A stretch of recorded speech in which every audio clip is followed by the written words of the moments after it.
Hey everyone, welcome to सरकारी eight once again. तो इस वीडियो में जो है मैं आप सभी के साथ एक इंपॉर्टेंट डिस्कशन करने वाला हूं जो कि आईपीयू के बीएससी नर्सिंग कोर्स के एडमिशन से रिलेटेड रहने वाला है। तो 2023-24 सेशन के लिए आईपीयू में जो है आपके बीएससी नर्सिंग के जो एडमिशन होंगे वो किस तरीके से होने वाले हैं, कौन कौन से कॉलेजेस उसमें इन्वॉल्व हैं, उसका क्या प्रोसेस रहेगा, नीट के थ्रू होगा तो कैसे होगा, और इनका जो खुद का सीईटी एग्जाम है उसके थ्रू कैसे होगा। और यहाँ पर जो है ऑल इंडिया से कैंडिडेट्स अप्लाई कर सकते हैं। तो जितने भी कैंडिडेट्स इस वीडियो को देख रहे हैं पूरा एंड तक वीडियो को देखें ताकि आपसे कोई भी इन्फॉर्मेशन मिस ना हो। और इसके लिए जो अप्लाई करने की जो लास्ट डेट है वो 15 मई है, ठीक है, 15 मई, यानी कि सिर्फ आपके पास 4 दिन का टाइम है इसको फिल करने का, ठीक है। ऑलरेडी डेट जो है इसकी एंड हो गई थी, आई थिंक 30 अप्रैल को हो गई थी, फिर उसको एक्सटेंड किया गया है 15 मई तक। तो जिसने रजिस्ट्रेशन नहीं करा वो रजिस्ट्रेशन कर सकता है। मैं बता दूंगा सारा प्रोसेस कैसे करना है, मतलब रजिस्ट्रेशन का प्रोसेस नहीं बताऊंगा, वेबसाइट बता दूंगा, वहां से जाके आप चेक कर लेना। इन केस आपको कोई भी प्रॉब्लम फेस होती है तो आप मेरे से इंस्टाग्राम पे कांटेक्ट कर सकते हो, इंस्टाग्राम का लिंक आपको कमेंट सेक्शन में मिल जाएगा, ठीक है। और बाकी एप्लीकेशन फॉर्म वगैरह मतलब जो फिल होगा, क्योंकि मैंने खुद नहीं करा है फिल तो मेरे को नहीं पता कि उसमें क्या क्या चीजें पूछी जाएंगी, तो वो आप खुद से जाके चेक कर लेना। कहीं पर भी कोई डाउट हो तो मुझे पूछ सकते हो, क्लियर है। तो यहाँ पर जो है मैंने पहले ही बता दिया कि सभी स्टेट्स के कैंडिडेट्स यहाँ पर एलिजिबल हैं। बस रिजर्वेशन सिस्टम यहाँ पर थोड़ा सा डिफरेंट है कि जो दिल्ली रीजन के कैंडिडेट्स हैं उनके लिए 85% सीट्स रिजर्व्ड हैं और बाकी अदर स्टेट के जो कैंडिडेट्स हैं उनके लिए 15% सीट्स रिजर्व्ड हैं, ठीक है। यहाँ पर अदर कोर्सेज भी है, पैरामेडिकल कोर्सेज में भी आप एडमिशन ले सकते हो, उस पर मैं एक अलग से वीडियो बनाऊंगा। और पोस्ट बेसिक नर्सिंग में भी आप इसमें एडमिशन ले सकते हो, उस पर भी मैं अलग से वीडियो बनाऊंगा, ठीक है। तो अभी इस वीडियो में जो हमारा फोकस रहेगा वो सिर्फ बीएससी नर्सिंग कोर्स के ऊपर रहेगा, क्लियर है। और यहाँ पर बीएससी नर्सिंग सिर्फ फीमेल कैंडिडेट्स ही कर सकते हैं, वो भी अनमैरिड फीमेल कैंडिडेट्स, तो मेल कैंडिडेट्स इसमें अप्लाई नहीं कर सकते। तो अब स्टार्ट कर लेते हैं अपना डिस्कशन। ये एडमिशन ब्रोशर है, ये आईपीयू की वेबसाइट से आप डाउनलोड कर सकते हो। और आईपीयू जो है बहुत अच्छी यूनिवर्सिटी है और पूरे एशिया में काफ़ी फेमस है, क्लियर है। तो ipu.ac.in ये इसकी वेबसाइट है, या फिर GGS IPU करके भी इसकी एक वेबसाइट है, तो वहाँ से भी जाके आप इसको चेकआउट कर सकते हो। बाकी इसका शेड्यूल है 214 पेजेस का, ये वो मतलब पूरा इन्फॉर्मेशन ब्रोशर है। तो जितना मेरे से पढ़ा गया, जितनी इन्फॉर्मेशन मेरे को मिल पाई उतनी मैं आपके साथ शेयर कर दूंगा। बाकी जो भी इन्फॉर्मेशन आप खुद से लॉग इन करके रजिस्ट्रेशन प्रोसेस करके सब कुछ चेक कर सकते हो, क्लियर है। और बाकी जो है यहाँ पर मतलब जो ये सोच रहे हैं कि नीट के थ्रू जो इसमें बीएससी नर्सिंग का कोर्स होगा, ठीक है, अभी मैं आगे बताता हूँ यहाँ पर, ठीक है। तो यहाँ पर जब हम कोर्स की इंफॉर्मेशन के ऊपर आएंगे, एक बार वहाँ पर मैं आपको दिखा देता हूँ कि सिलेक्शन प्रोसेस जो है वो किस तरीके से यहाँ पर बीएससी नर्सिंग में होने वाला है। तो पहले शेड्यूल देख लो, ये शेड्यूल लिखा है, ये पुराना वाला ही है, ठीक है। लेकिन अब जो है 15 मई जो है वो इसकी लास्ट डेट हो चुकी है। तो अब कोर्सेज वाले सेक्शन पे चलते हैं। जब ये कोर्सेज वाला जो पेज नंबर है ये 18, ठीक है। तो पेज नंबर 18 में 12th वाला जो पॉइंट लिखा है GGS IPU यानी कि गुरु Govind Singh Indraprastha university, bachelor of science honours nursing only for unmarried female candidates. तो ये कोर्स का नाम है। कोर्स का जो सीईटी कोड है वो 115 है, ये आपको याद रखना है, ठीक है। अगर आप सपोज अभी अप्लाई करना चाह रहे हो तो इसलिए याद रखना 115। और यहाँ पर जो एडमिशन होगा वो आपकी दो तरीके से होगा। पहला है आपका नेशनल लेवल टेस्ट यानी कि NLT नीट यूजी 2023, तो नीट यूजी के स्कोर के बेसिस पर यहाँ पर एडमिशन होगा। दूसरा है इनका सीईटी यानी कि जो आईपीयू अपना खुद का सीईटी एग्जाम यानी कि कॉमन एंट्रेंस टेस्ट कंडक्ट करवाएगा, उसके बेसिस पर भी यहाँ पर जो है एडमिशन होगा, क्लियर है। तो दो तरीके हैं यहाँ पर एडमिशन लेने के, पहला नीट का स्कोर, दूसरा सीईटी एग्जाम। अब इन्होंने कंडीशन ये रखी है कि अगर नीट के स्कोर के बेसिस पे हमारे पास जितने भी एप्लीकेशन आएंगे उसके थ्रू अगर सीट्स सारी फिल नहीं होती तो जो रिमेनिंग सीट्स होंगी वो हम इस सीईटी एग्जाम के थ्रू फिल करेंगे, क्लियर है। लेकिन आपको मैं एक चीज यहां पर बता दूं कि आप सीईटी एग्जाम देना चाहते हो, इसका खुद का जो अलग से ये करवाएंगे, या फिर आप नीट के थ्रू इनकी काउंसलिंग जो काउंसलिंग प्रोसेस आगे होगा उसके थ्रू आप जो है एडमिशन लेना चाहते हो, इसका जो एप्लीकेशन फॉर्म है सभी कैंडिडेट्स को फिल करना पड़ेगा जो भी बीएससी नर्सिंग कोर्स यहां से करना चाहते हैं, ठीक है। ये बात मैंने खुद भी आज मॉर्निंग में ही कॉल करके इनके जो भी हेल्पलाइन नंबर है वहां पर पूछा था। तो मैंने ये कहा कि जो आपकी नीट यूजी स्कोर के बेसिस पे यहाँ पर एडमिशन होंगे तो क्या वो डायरेक्टली एमसीसी की काउंसलिंग के रजिस्ट्रेशन से हो जाएंगे यहाँ पर, या फिर जो है यहाँ पर अलग से भी हमको रजिस्ट्रेशन करना पड़ेगा, ठीक है। तो उन्होंने बोला कि आपको यहाँ पर अलग से भी रजिस्ट्रेशन करना पड़ेगा सेंट्रलाइज काउंसलिंग प्रोसेस के लिए।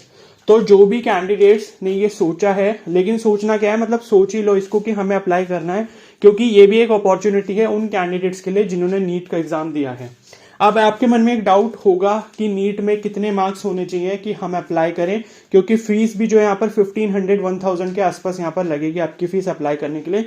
तो एक डाउट आता है कि हमें अप्लाई करना चाहिए नहीं करना चाहिए। ठीक है, तो देखो, अगर जनरल या ओबीसी कैटेगरी से हो या ईडब्ल्यूएस कैटेगरी से हो, इन 3 कैटेगरीज के लिए मैं बात कर रहा हूं, अगर आपके 400 से नीचे मार्क्स है तो अप्लाई मत ही करना।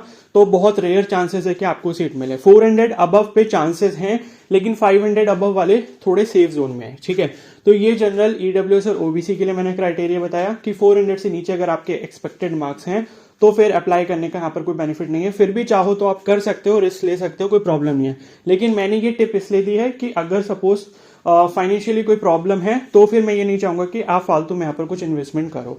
दूसरी चीज, उन कैंडिडेट्स के लिए जो SC ST या फिर PWD कैटेगरी जो भी है, SC ST मेन जो कैटेगरीज है SC और ST, तो उनके लिए अगर सपोज आपके मार्क्स जो है 350 अबव है तो आप यहाँ पर रिस्क ले सकते हो, आप यहाँ पर अप्लाई कर सकते हो। ठीक है, बाकी कट ऑफ क्या जाएगी, प्रीवियस ईयर का क्या एनालिसिस था, उसके बारे में मुझे ज्यादा कुछ इन्फॉर्मेशन नहीं है। मैंने जो भी मतलब रिसर्च वगैरह करी उसके बेसिस पे मैं आपको ही बता रहा हूँ। बाकी यूट्यूब पर जा सकते हो, प्रीवियस ईयर की जो भी कट ऑफ वगैरह गई थी उसके बारे में अगर कोई वीडियो मिलती है तो बाकी अपनी खुद की रिसर्च आप खुद से भी कर सकते हो, और उसके बाद आप ये सोच सकते हो कि आपको अप्लाई करना है या नहीं करना है। ठीक है, तो प्रोसेस मैंने बता दिया। नीट के स्कोर के बेसिस पे आपको अप्लाई करना है या इनका खुद का CET एग्जाम करना है, आपको इनकी वेबसाइट पे जाके 15 मई से पहले अपना एप्लीकेशन फॉर्म फिल करना ही पड़ेगा। ठीक है, अब वहां पर देखो इंटरफेस मुझे नहीं पता कि किस तरीके की इंफॉर्मेशन वो पूछेगा कि आपने नीट के थ्रू करा है तो आप ये वाला फॉर्म फिल करो, अगर आपको CET के लिए अप्लाई करना है तो ये वाला करो, उसके बारे में मुझे नॉलेज नहीं है। तो वो आपको खुद से चेक करना पड़ेगा। खुद से भी अगर कुछ समझ नहीं आता तो इंस्टाग्राम पे मेरे को स्क्रीनशॉट शेयर करके इन्फॉर्मेशन पूछ सकते हो कि मुझे ये डाउट है, मैं यहाँ पर कौन सा सिलेक्ट करूँ या कौन सा करना चाहिए, मुझे समझ नहीं आ रहा। ठीक है, बस इतनी ही हेल्प मैं कर सकता हूँ। ठीक है, और बाकी जो चीज़ें बाकी कुछ और इन्फॉर्मेशन मैं आपको बता देता हूँ। ठीक है, तो यहाँ पर जो है एक बार और जो मतलब इन्होंने, जैसे ये मेडिकल प्रोग्राम्स हैं, ठीक है, तो यहाँ पर ही कहीं लिखा होगा इसके बारे में, नर्सिंग के बारे में भी, तो ये देख सकते हो इन्होंने लिखा है 8 नंबर पे, bachelor of science honours nursing only for unmarried female candidate, admission shall be based on the merit of NLT यानी कि नेशनल लेवल टेस्ट, जो कि आपका नीट UG 2023 है। The vacant seats after exhausting the merit list of NLT, remaining seat will be filled through the merit list of CET। ठीक है, तो बाकी NLT के थ्रू जितनी सीट फिल हो गई वो ठीक है, अगर उसके बाद कोई सीट बच जाती है तो फिर CET एग्जाम जो इनका कंडक्ट होगा उसके बेसिस पे आपको यहाँ पर सीट मिल सकती है। लेकिन CET के थ्रू इनका आपको सीट मिलेगी कितने भी अच्छे मार्क्स हो, उस बात की कोई गारंटी नहीं है, क्योंकि मोस्ट प्रोबेबली चांसेस यही हैं कि मोर देन 90% सीट्स तो फिल हो ही जाएंगी नीट के स्कोर के बेसिस पे। ठीक है, तो CET के स्कोर के बेसिस पे अगर सीट्स फिल होती है तो ये काफी दूर की बात है। क्लियर है ना। और उसके बाद ये 4 साल का कोर्स है BSc ऑनर्स नर्सिंग, और इसका जो CET कोड है ये 115 है। ठीक है, अब यहाँ पर जो है एक बार सीट्स की बात कर लेते हैं कि टोटल सीट्स कितनी हैं और कौन कौन से कॉलेजेस यहाँ पर इन्वॉल्व हैं। ठीक है, तो कॉलेजेस तो देखो इनका काफ़ी अच्छे हैं, मतलब जो भी कॉलेजेस यहाँ पर इस यूनिवर्सिटी में इन्वॉल्व हैं, इसके थ्रू जो काउंसलिंग आपकी होगी वो काफ़ी अच्छे हैं। तो मैं आपको एक बार दिखा देता हूँ। ठीक है, 134 पेज नंबर पे है। क्लियर है, तो ये 129 पे आ गए हम लोग, 132 एंड 133 एंड 134। ठीक है, यहाँ पर आप देख सकते हो 134 पेज नंबर पे जब जाओगे इस ब्रोशर के, तो BSc honours nursing CET code 115 यहाँ पर लिखा है। तो पहला जो कॉलेज है वो है Lakshmibai Batra College of Nursing, जो कि तुगलकाबाद में है दिल्ली में, और यहाँ पर 60 सीट्स हैं BSc नर्सिंग के लिए। दूसरा कॉलेज है Saint Stephen's College of Nursing, ठीक है, 30 हजारी दिल्ली, और ये जो है माइनॉरिटी इंस्टीट्यूट है। माइनॉरिटी इंस्टीट्यूट का मतलब ये है कि जो क्रिश्चियन माइनॉरिटी है उन कैंडिडेट्स को यहाँ पर ज्यादा बेनिफिट होगा इन कंपैरिजन टू जो बाकी कैंडिडेट्स होंगे। अब बाकी अदर जो कैंडिडेट्स हैं उनके लिए पता नहीं यहाँ पर सीट्स हैं या नहीं, क्योंकि इन्होंने माइनॉरिटी इंस्टीट्यूट लिखा है, तो मे भी हो सकता है कि सारी सीट जो है वो क्रिश्चियन माइनॉरिटी के लिए हों। ठीक है, तो इसके बारे में मुझे कंफर्म नहीं पता है। बाकी पार्टिसिपेट जब काउंसलिंग वगैरह में करोगे तो बाद में सब कुछ चीज़ें अपने आप पता चल जाएंगी। अदरवाइज इस इंस्टीट्यूट की वेबसाइट पे भी जाके आप चेक कर सकते हो, पर्टिकुलरली इस वेबसाइट इस कॉलेज के बारे में अगर आपको इन्फॉर्मेशन चाहिए। ठीक है, तो इसकी 50 सीट्स हैं। कॉलेज ऑफ नर्सिंग फिर आपका VMMC है और सफदरजंग हॉस्पिटल। ठीक है, तो VMMC जो कॉलेज हो गया और बाकी उसके साथ जो सफदरजंग हॉस्पिटल अटैच है, तो ये वाला जो है यहाँ पर आपकी 50 सीट्स हैं। उसके बाद नेक्स्ट है College of Nursing Hindu Rao hospital और नॉर्थ दिल्ली म्यूनिसिपल कॉर्पोरेशन, ये आपकी यहाँ पर 20 सीट्स हैं। और बाकी उसके बाद है College of nursing Kasturba hospital, जो कि आपका नॉर्थ दिल्ली म्यूनसिपल कॉर्पोरेशन है, यहाँ पर भी 20 सीट्स हैं। फिर लास्ट जो कॉलेज है वो है आपका college of nursing doctor Ram Manohar Lohia hospital, यानी कि RML हॉस्पिटल दिल्ली वाला जो है, यहाँ पर भी आपकी 50 सीट्स हैं। तो इन सबको अगर आप ऐड करोगे तो लगभग 250 के आसपास यहाँ पर सीट्स जाएंगी। ठीक है, तो 250 सीट्स के लिए यहाँ पर आप अप्लाई कर सकते हो on the basis of your NEET scores. ठीक है, लेकिन मैंने बताया इसमें भी वही है कि नीट स्कोर के बेसिस पे भी अगर आप अप्लाई करोगे तो वो ऑल इंडिया कोटा नहीं माना जाएगा। उसमें जो 85% सीट्स हैं वो दिल्ली कैंडिडेट्स के लिए हैं, और अदर स्टेट के जो कैंडिडेट्स हैं उनके लिए यहाँ पर सिर्फ 15% सीट्स ही रिजर्व्ड हैं। ठीक है, तो अगर हम पूरी जो सीट्स हैं वो अगर हम ले लें, मतलब माइनॉरिटी वगैरह मैं उसको भी इंक्लूड कर ले रहा हूँ, उसको भी मैं काउंट नहीं कर रहा, तो 250 में से जो है आप मान सकते हो कि 37-38 सीट्स जो हैं वो आपकी अदर स्टेट्स के लिए होंगी। बाकी जितनी जो सीट्स हैं मोर देन 200 वो दिल्ली कैंडिडेट्स के लिए हैं। तो यहाँ पर दिल्ली वाले कैंडिडेट्स के लिए काफ़ी अच्छा एडवांटेज है, वो इस अपॉर्चुनिटी को मिस बिल्कुल भी ना करें अगर उनका नीट स्कोर जो मैंने रेंज बताई उसके आसपास कहीं पर भी आ रहा है।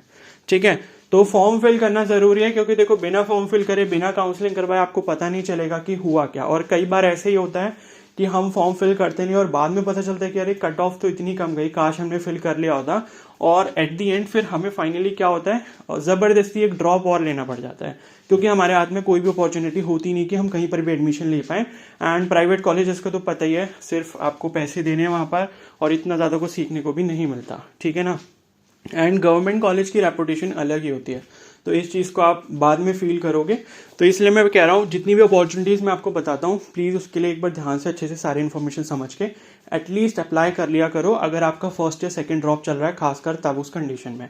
क्योंकि आपको ऐसा नहीं होना चाहिए कि आपका जो है एक बार फिर से इस साल ड्रॉप जाने वाला है। अगर आपने खुद से अपना माइंड सेट कर रखा है कि हाँ मुझे एक और ड्रॉप लेना है नीट के लिए, ऐसा कुछ है, तो इट्स बेटर, ठीक है, कोई प्रॉब्लम नहीं है, तो आप नीट के लिए प्रिपेयर करो। लेकिन अगर ऐसा कोई प्लान नहीं है तो कोई भी अपॉर्चुनिटी मिस मत करना। ठीक है, तो ये कुछ पर्सनल एडवाइस है मेरी तरफ से आप सभी के लिए। तो इतनी ही इन्फॉर्मेशन है, बाकी कोई इन्फॉर्मेशन चाहिए तो ये 214 पेजेस का है, तो इतना टाइम मेरे पास नहीं है पूरा पढ़ने का। ठीक है, बाकी बहुत कुछ इसमें दिया हुआ है। बेसिक इन्फॉर्मेशन बता दी कि अप्लाई करना है तो फॉर्म फिल करना पड़ेगा, 15 में लास्ट डेट है, उससे पहले तो 14 तक तो कर ही लेना, क्योंकि लास्ट डे पे वेबसाइट में इशू, पेमेंट का इशू कुछ भी हो सकता है। ठीक है, तो फिर वही है कि अपॉर्चुनिटी मिस हो जाती है, हम खाली लास्ट दिन का वेट करते रहते, तो ऐसा प्लीज मत करना। ओके, और बाकी BSc पैरामेडिकल कोर्स के बारे में और पोस्ट बेसिक नर्सिंग का जो कोर्स यहाँ पर है उसके बारे में भी मैं इन्फॉर्मेशन आपको प्रोवाइड कर दूंगा। इस वीडियो को जो मैं यहीं पर एंड करता हूँ। अगर ये वीडियो आपको हेल्पफुल लगे हो तो प्लीज़ को जरूर लाइक कर देना, चैनल पर नए तो सब्सक्राइब कर लो और बेल आइकन को प्रेस कर लो, सो दैट फ्यूचर में भी आपको इसी तरीके की अपॉर्चुनिटीज़ के बारे में पता लगता रहे। Okay, so thank you and have a nice day.